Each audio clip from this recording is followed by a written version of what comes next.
On January the 16th, the Shah accepted the inevitable and announced that he was leaving Iran for a holiday. خیلی وحشتناک بود. ببینید موقعی که آدم به خصوص برای علیزاده، من نمیتونم خودم رو جای علیزاده بذارم، یه مردی که تمام عمر و زندگیشو در راه مملکت گذاشته که با اون حالت بخواد بره و آدم ببینید سرزمینش، خاکی، اون جایی که دنیا آمده، تمام دوستانش و هر چیزی که بهش علاقه داره بذاره بره و ندونه که آیا یه بازگشتی هست یا نه. طبیعتاً عده‌ای که در کاخ بودن اون روز با گریه و زاری میگفتن نرین و یه عده دیگه هم بودن که قبلا در جلسات میامدن میگفتن، ولی خب غیر از این که ما بهشون بگیم که امیدتون رو نگه دارین و اینجوری نمیمونه، ما برمیگردیم، خیلی مشکل بود. به خصوص اون موقعی که اصلا خاک ایران رو ترک میکردیم که آدم فکر نمیکرد که بر نمیگرده، همیشه یه امیدی بود. واقعا امید داشته؟ نمیدونم، آدم فکر نمیکرد که اینجوری میمونه، نمیدونم، شایدم نه، ولی فکرم نمیکردم 30 سال طول بکشه. While the Queen had hope, the Shah seemed less convinced that they would return. He took the remains of his father's body with him. This couple were among the few Iranians who mourned the Shah's departure. Millions more celebrated. The light of the Aryans was stripped of all his titles. Newspaper headlines announced his departure with just 2 words: Shah Raft, the Shah is gone.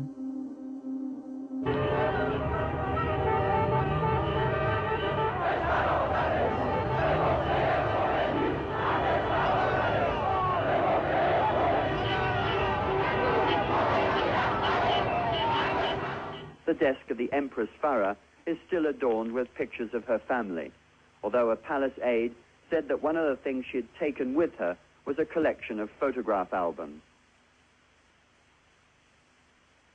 Quite clearly, none of the priceless pictures and mementos collected by the Pahlavi dynasty over the years have been taken away, and the staff and the guards are convinced that they're just keeping the house warm for their master's return. In Paris, Ayatollah Khomeini prepared for his return. His stay in France had been funded by Iran's merchants, the men who bought and sold goods in the bazaars around the country. They also financed most of his supporters' activities. Now they paid for his flight to Iran. ببینید آقای خمینی با یعنی کلا روحانیون یک ارتباط تاریخی جا افتاده با بخش بازار داشته. بازاری ها وجوهات میدادن. روحانیت ایران قبل از انقلاب از این وجوهات زندگی میکرد. بنابراین روابط بسیار تنگاتنگی داشتن. همین روحانیون بودن که دلار فرستادن پاریس که ما هواپیمای ایر فرانس رو چارتر کردیم اومدیم به ایران. یعنی ما که پول نداشتیم.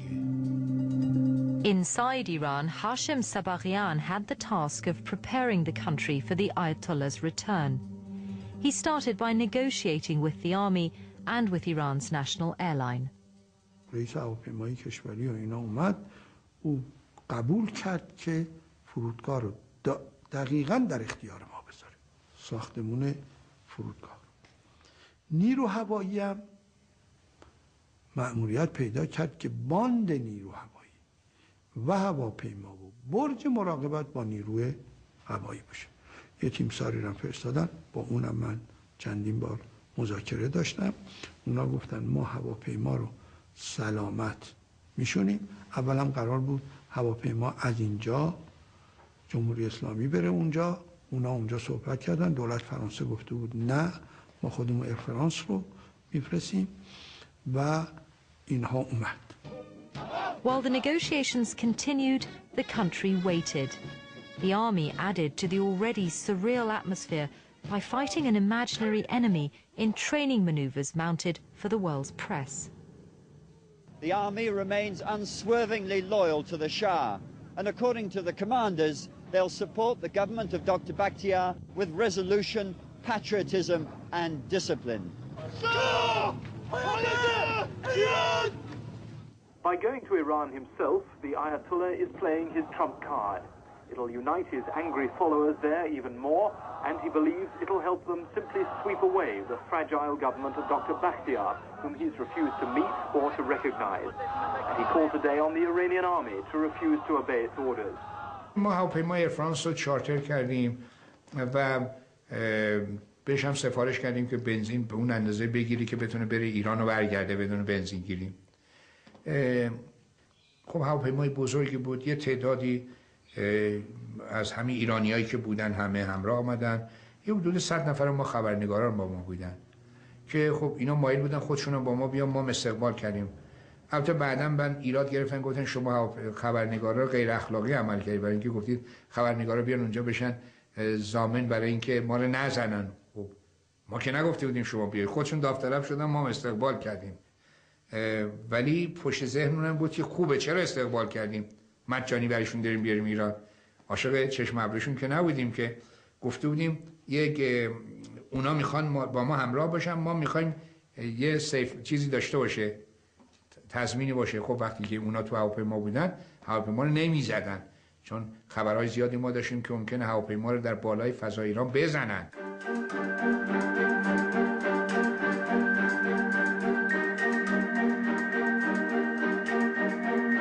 من با پلیس هم صحبت کردم، قرار بر این شد گذرنامه ها رو، یه افراد نیان، گذرنامه ها رو من بیارم بدم به پلیس همه رو مهر و برود بزنه به من بده. این همکاری هم پلیس داره.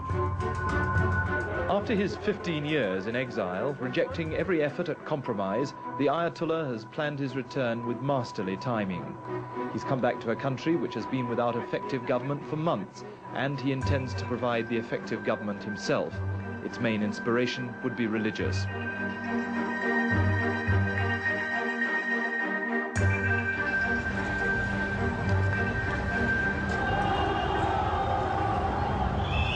Extraordinary how one man can command such adoration, how so many people can believe that this frail old priest holds all the answers to Iran's problems. Yet this, they say, is evidence enough that he does.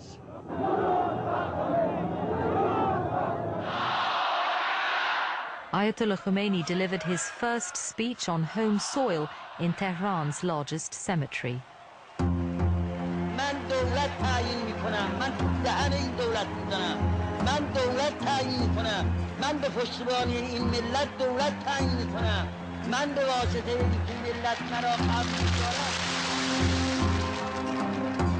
Just days later, while Bakhtiar was still in power, a group of Air Force officers saluted Ayatollah Khomeini as their new commander-in-chief.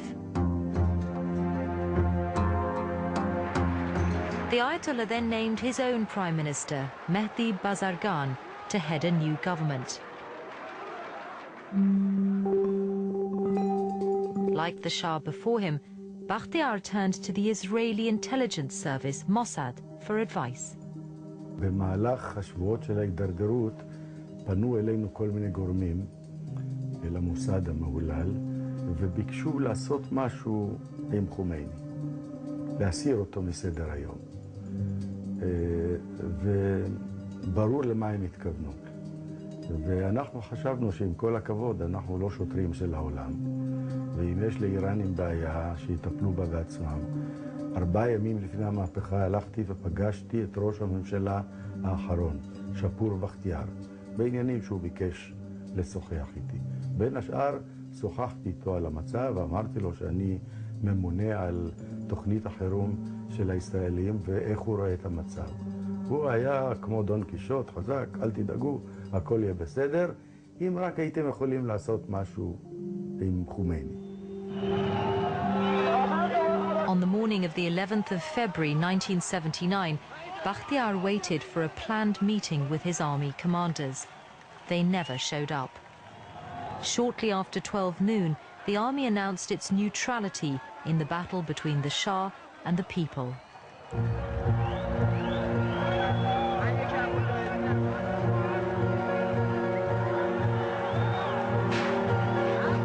Then, in a final bout of street fighting, the old regime was swept away. 2,500 years of Persian monarchy had come to an end, and overnight, Khomeini's revolutionaries took charge of the ministries, the army, and the media. In the mayhem that followed, anyone associated with the old regime was at risk. Dariush Humayun was lucky.